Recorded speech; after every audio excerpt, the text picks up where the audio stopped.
Hey everybody, it's Michael with Asymmetrical Preparedness. 5 items to survive the apocalypse. I'm just kidding. 5 items you may want to think about getting now, making a priority out of these 5 items. And this is just a suggestion. We're all in different situations, we're all in different areas, we're all in, everything's different. But these are 5 items that if you increase these areas, you'll be better off, period, no matter where you are. What's the first one? Number 1 is water. Water is king. You can't live without water, period. So fill up all your empty containers with water. If you're going to be using the ones you designate for drinkable water, for potable water, then sanitize them very well. Fill them all the way up to the brim so there's that little positive bubble at the top. Then put the cap on. And rinse them out, wash them out every once in a while, every couple months, refill them. So you always have fresh, good water on hand in the containers you're using for potable water, for drinking. Milk jugs, other things you want to fill up but you don't want to drink out of, fill them up anyway. Sit them in your shed, sit them in your closet, sit them in your garage, your carport, whatever, underneath your porch, in your crawl space, in your basement, whatever you happen to have. Even attic. It doesn't matter if they get warm or they go through temperature swings, because this is just water you're going to use to flush your toilets or water your garden with, or maybe even wash yourself with, as long as it's not moldy and nasty, you know what I mean. So yes, water is king. Store as much as you can, because each person, they say a gallon per person per day. Well, that's only the bare minimum to survive. Just drinking. Not talking about washing your hands. Not talking about cooking all those beans and rice that take lots of water. Not talking about all the other things you need it for watering your garden, for watering your livestock or your pets. You'll use a lot more water than you think. I mean, I think 5 gallons per person per day is a good ballpark, but man, it'd be nice to shoot for 10. But basically, you can never have too much water. Water is heavy, it takes up a lot of space, so just do the best you can. Get as much as you can. Number 2, food, of course. We have to eat also. Stockpile lots of food. How do you control people? Food and water. You control the food, you control the water, you control the people. Alright, well, I for one don't want to be controlled. So have lots of food. And have a variety. Have those dry goods, those big bags that you pour into buckets or keep in the bags, however you store them. Talking beans, rice, lentils, corn, barley, wheat, all these kind of things. These dry goods, peas. You guys get what I mean. All these kind of dry goods. Have lots of those, yes, because it's a very inexpensive way to get a lot of food. But remember, they take a lot of water too. So also get canned goods, because canned goods are basically rations. You can just open them up and eat them right out of the can. No cooking, no preparation. That's for times when you need to make your life simpler, make your life easier. You don't want the pain and the hassle and all the extra work involved with cooking beans and rice, or some of these other items that take a lot of water. Like canned vegetables, they basically have some water in them. I mean, they got their own water in them. Drink the water, eat the vegetables, bam, good to go. And yeah, canned goods, they're heavy, they're bulky, but it's water also. Unless it's like refried beans. You guys understand what I'm saying. But other forms of rations are those like survival bars, the food bars, where they're basically like a shortbread cookie. SOS rations, Daytrex rations, what are they, the UTS or something, UST or something like that, the ones at Walmart, the orange, apple cinnamon flavored bars, I think, those are pretty decent. The SOS bars are good, the Daytrex bars are okay. There's a lot of different brands.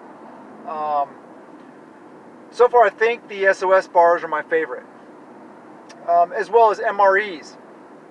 MREs are really a good thing to have. They're a little more expensive, but also backpacking foods like Mountain House, Wise Company. Different companies make backpacking foods, camping foods, whatever you want to call them. The freeze-dried in the pouches foods. Those are really good to have. So you have a variety, because some take water, some don't. Some take cooking, some don't. So you guys get what I'm saying. Okay, another thing, number 3. And this isn't necessarily in exact order, but I think I pretty much got them in order. I think this is the order I want to keep them in. Number 3, pew-pews and freedom seeds. Hoo-yah. Train, train, train, train. Tactical training, dynamic training. Be as highly trained in your man tools as possible. You got to be able to defend yourself and others, your family, your friends, your neighborhood, your community, maybe your nation sometime soon. Hope not, but things are getting crazy. We've seen a lot of craziness lately. So that's why, man tool sales are through the roof. Because, and I say that in a joking manner, there are woman tools also. You guys know what I mean, pew-pews.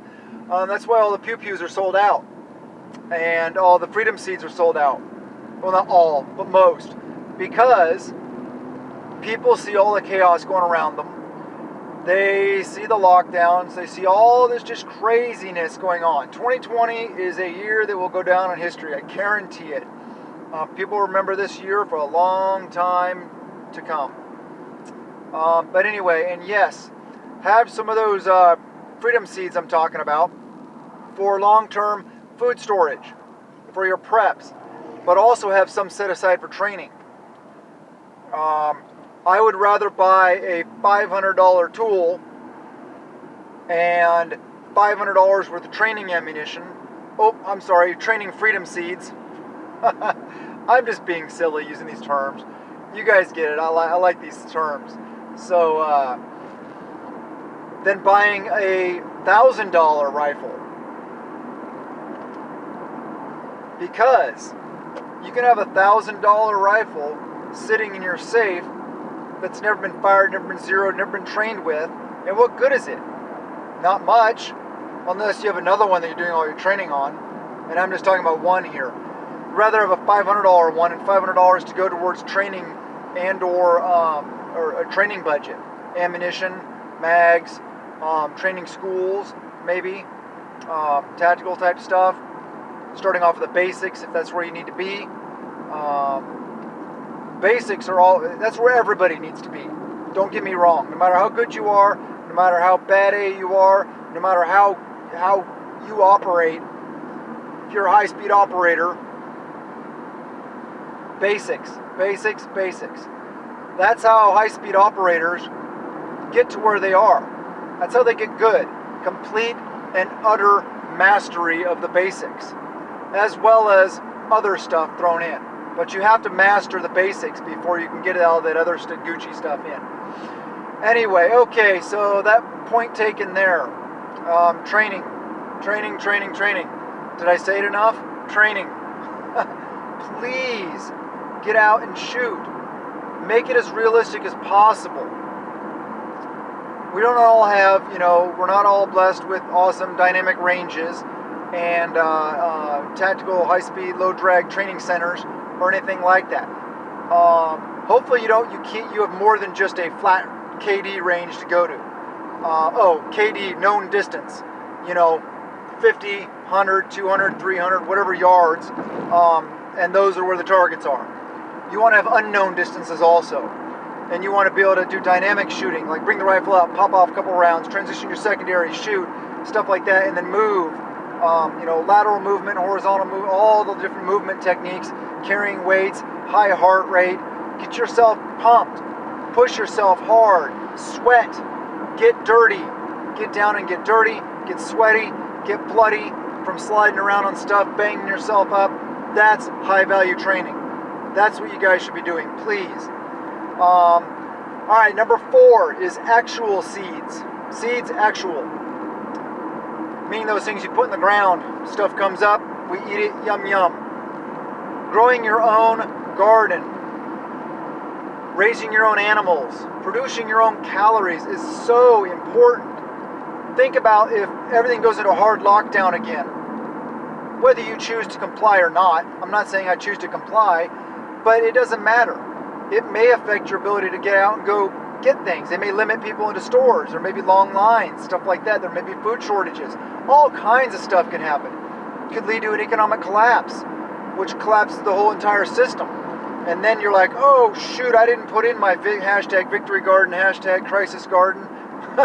You know, I forgot to put in my survival garden.